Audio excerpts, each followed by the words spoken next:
Hello, and welcome to another KidsKonnect video, where you can learn about the amazing world around you, with fun and educational facts and worksheets. Today, we'll learn about the day that marked the end of slavery in the United States. It's been celebrated by African Americans for over 150 years, and today is recognized as a federal holiday. Can you guess the holiday? It's Juneteenth. Here's a question to think about while you watch. Juneteenth is a combination of which terms? Watch until the end for the answer. Let's start with the 1863 Emancipation Proclamation. On January 1, 1863, Union leader and U.S. President Abraham Lincoln issued a proclamation declaring that all enslaved people in states under rebellion shall be thenceforward, and forever free. However, it did not immediately free any enslaved people, as it only applied to areas not under Union control at the time. War historians see the Emancipation Proclamation as a strategic move by Lincoln. By declaring that all enslaved people in the Confederate States were free, he hoped to weaken the Confederacy and encourage enslaved people to flee across Union lines and join them militarily. The proclamation also helped shift the war's focus from keeping the Union together to ending slavery. But the news about the proclamation was delayed in Texas due to a few factors. First, Texas was a remote state, and communication was slow, making it difficult for the news to reach those who were still enslaved. The Confederacy also controlled Texas until Union forces arrived in 1865, and enslavers were reluctant to give up their labor force. On paper, enslaved people in Texas were free, but unaware of it. Texan enslavers kept the news to themselves, delaying the emancipation of 250,000 people by another 2 years. Despite these challenges, enslaved people in Texas were taking steps toward freedom. Many had escaped to Union-controlled areas, or had received news of the Emancipation Proclamation. Some even demanded their freedom from their enslavers. However, it was not until the arrival of Union General Gordon Granger and his troops to Galveston, Texas, that the news of their freedom was officially announced. General Order 3 stated the following: "The people of Texas are informed that, in accordance with the proclamation from the Executive of the United States, all slaves are free.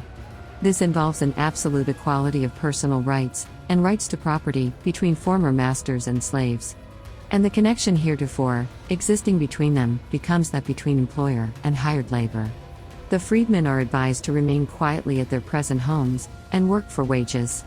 They are informed that they will not be allowed to collect at military posts, and that they will not be supported in idleness, either there or elsewhere." A time of scatter followed the announcement. Those disinterested in working under their former enslavers, despite the involvement of pay, left Texas and migrated to northern states, where slavery was abolished. Unfortunately, some terrible enslavers beat, lynched, or murdered their formerly enslaved people before legally freeing them. Juneteenth was not widely recognized outside of African American communities for many years, despite its significance. Formerly enslaved people held small-scale celebrations of Juneteenth because of growing segregation during the Jim Crow era. Despite gaining freedom from enslavement, a period of segregation followed. Public spaces, including parks, establishments, and schools, were segregated into white and colored areas. As a remedy, formerly enslaved people collected money and bought 10 acres of land. They called it Emancipation Park from 1872 until the 1950s. It became the only public park in Houston open to all African Americans. At the height of the civil rights movement in the 60s, Juneteenth gained broader recognition and became an official holiday in some states. Civil rights activists, like Martin Luther King Jr., recognized the significance of Juneteenth as a celebration of African American resilience and resistance in the face of oppression. They used the holiday to call for greater equality and draw attention to ongoing issues such as voting rights, education, and employment opportunities for African Americans. As the civil rights movement gained momentum, Juneteenth celebrations spread beyond Texas and into other parts of the country.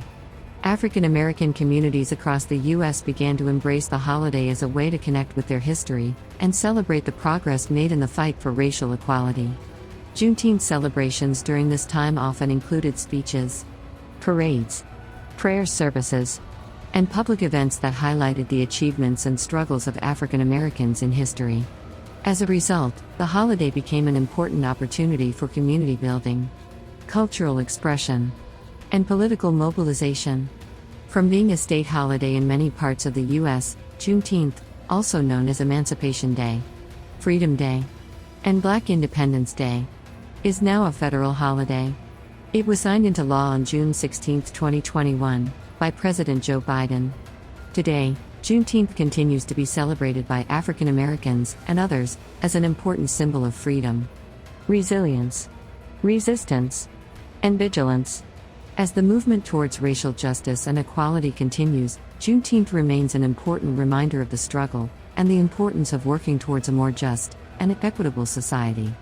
And now for the answer you've been waiting for. The term Juneteenth combines June and 19th, referring to June 19, 1865, when Union troops enforced General Order No. 3 in Galveston, Texas. That's it for today. If you enjoyed this lesson, visit KidsKonnect for fun worksheets on many more American and Black history topics. Don't forget to like this video and subscribe to be the first to know about new content. See you in the next video.